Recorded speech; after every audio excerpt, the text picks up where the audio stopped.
सोचो, एक MP airport पर 20 का समोसा करवा देता है, 10 मिनट डिलीवरी को चैलेंज करता है। सर, एक 10 मिनट की डिलीवरी का खतरनाक ट्रेंड चल रहा है। फूड एडल्ट्रेशन के बारे में बोलता है, खाने में खतरनाक मिलावट का मुद्दा फूड अडल्ट्रेशन का।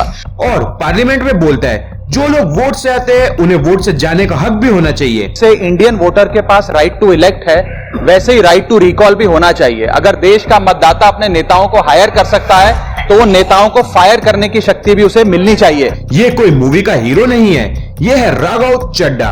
पिछले कुछ सालों में ये नाम पार्लियामेंट के बाहर भी हर जगह घूमने लगा। एयरपोर्ट पर samosa, delivery Riders, food safety, copyright content जो यूट्यूबर यूज करते हैं और डेमोक्रेसी के रूल्स तक। सवाल ये है, कैसे एक यंग फेस नेशनल स्पॉटलाइट में आ गया?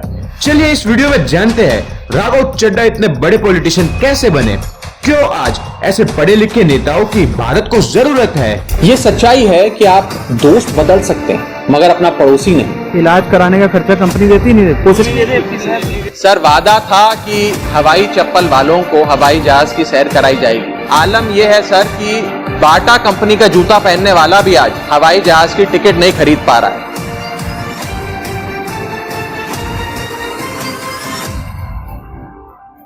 राघव चड्ढा का जन्म 11 नवंबर 1988 को सेंट्रल दिल्ली में हुआ।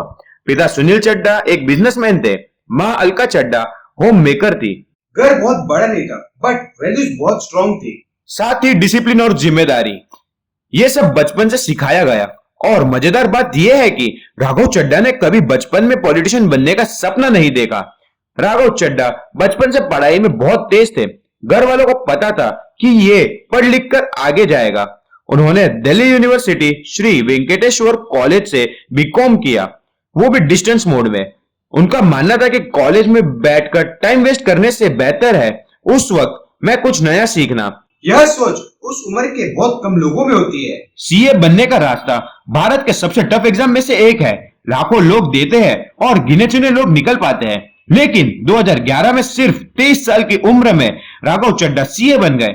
सीए बनने के बाद उन्होंने डिलॉयट जैसी बिग 4 कंपनियों के साथ काम किया।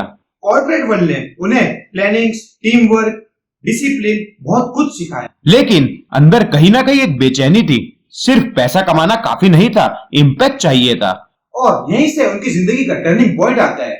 2013 में आम आदमी पार्टी बनती है और राघव चड्ढा शुरुआत से ही कोर टीम का हिस्सा बने। पार्टी का पहला मैनिफेस्टो ड्राफ्ट करने में उनकी बड़ी भूमिका रहती है। उनके बोलने का तरीका सीधा, लॉजिकल और बिना घुमाए था। इसी वजह से बहुत कम उम्र में उन्हें पार्टी का स्पोक पर्सन बना दिया। टीवी डिबेट्स में बड़े बड़े नेताओं को फास्ट लॉजिक से कॉर्नर करते, तभी लोग कहने लगे ये लड़का उगता हुआ सूरज है। 2015 में आम आदमी पार्टी की सरकार बनती है।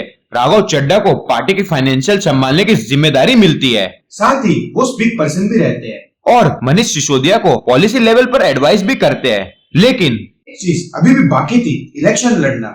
2019 में उन्हें साउथ दिल्ली से एमपी का टिकट मिलता है। चुनाव होता है और हार मिलती है। बहुत से लोग उस वक्त बोलते हैं करियर खत्म, लेकिन राघव चड्ढा हार मानने वालों में से नहीं था। उन्होंने कहा ये सिर्फ एक बैटल थी, वार अभी बाकी है। और सच में 2020 में राजेंद्र नगर असेंबली सीट से वो 57% वोट के साथ जीत जाते हैं। ये उनकी जिंदगी की पहली इलेक्टोरल जीत थी। एमएलए बनने के बाद उन्होंने फाइनल तक खुद को सीमित नहीं रखा। यमुना की सफाई हो, क्लीन एयर की बात हो, वाटर रिसाइकलिंग हो या फिर शहरों की रियल अर्बन इश्यू हो, वो लगातार इन पर बोलते रहे। जो चीज उन्हें बाकी नेताओं से अलग बनाती है वो है नेक्स्ट जनरेशन इश्यू पर उनका फोकस। गिग वर्कर्स की बात हो, डिलीवरी पार्टनर्स की प्रॉब्लम हो, कॉपीराइट स्ट्राइक का मुद्दा हो, राघव चड्ढा ने इन सब को संसद में उठाया। होता क्या है कि अगर एक कंटेंट क्रिएटर कुछ सेकंड, चंद सेकंड, 2-3 सेकंड के लिए कॉपीराइटेड कंटेंट को एजुकेशनल या न्यूज रिपोर्टिंग पर्पसेस के लिए यूज करता है, कॉपीराइट स्ट्राइक मारकर उसकी यूट्यूब चैनल है, प्रॉपर्टी है या इंस्टाग्राम पेज। एक दिन उन्होंने पार्लियामेंट में कहा एयरपोर्ट पर चाय समोसा एक लग्जरी बन चुका है। लोग हंस रहे थे, पर जब उन्होंने बिल और रेट्स दिखाए तब सब चुप हो गए। सर, आज एयरपोर्ट्स पर खाना इतना महंगा है, एक साधारण सी पानी की बोतल जो 20 रुपए की बाजार में मिलती है वो एयरपोर्ट के भीतर जाकर फूड आउटलेट पे 100 रुपए की मिलती है। आज यात्री जो इंतजार कर रहे हैं अपनी फ्लाइट का, वो पानी पीकर पेट भर रहा है कि कहीं 250 रुपए की चाय और 350 रुपए का समोसा ना खरीदना पड़ जाए। राघव चड्ढा डिलीवरी एजेंट को अपने घर पे बुलाते हैं लंच के लिए और उनसे अपनी सारी प्रॉब्लम्स के बारे में पूछते हैं। फिर उन्होंने ये टॉपिक को संसद में उठाया और उन्होंने कहा 10 मिनट का टाइमर सिर्फ स्क्रीन पर नहीं होता, वो किसी की जिंदगी के ऊपर होता है। वो खुद राइटर बने। लोग हैरान रह गए और डिबेट शुरू होने लगी, स्पीड या सेफ्टी। फिर वो फूड एडल्ट्रेशन का मुद्दा उठाते हैं।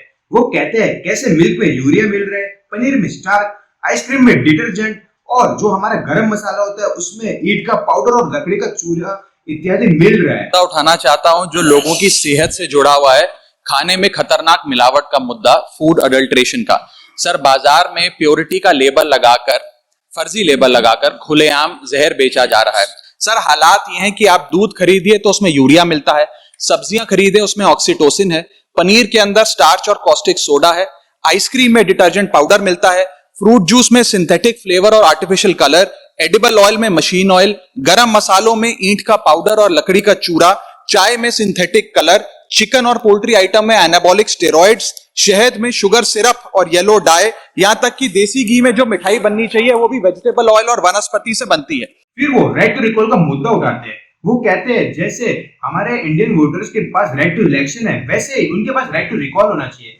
यानी सिंपल शब्दों में ये समझा जाए तो जैसे गवर्नमेंट फॉर्म होने से पहले वो हमें वादा करती है कि मैं रोड बनाऊंगा, ये करूंगा, इत्यादि वस्तु करूंगा। जब वो बन जाते हैं गवर्नमेंट और ये काम करने से भूल जाते हैं, तब हमारे पास वो पावर होना चाहिए कि वो गवर्नमेंट को हम वहां से हटा पाए 5 साल खत्म होने से पहले भी। मैं इस सदन में ये मांग रखता हूं कि जैसे इंडियन वोटर के पास राइट टू इलेक्ट है, वैसे ही राइट टू रिकॉल भी होना चाहिए। अगर देश का मतदाता अपने नेताओं को हायर कर सकता है तो वो नेताओं को फायर करने की शक्ति भी उसे मिलनी चाहिए। अगर आपको ये वीडियो अच्छा लगा हो तो वीडियो को लाइक करना, चैनल को सब्सक्राइब करना। आई होप आपको ये वीडियो अच्छा लगा होगा। ऐसे अमेजिंग कंटेंट आते रहेंगे। तो मिलते हैं अगली वीडियो में, तब तक के लिए बाय बाय।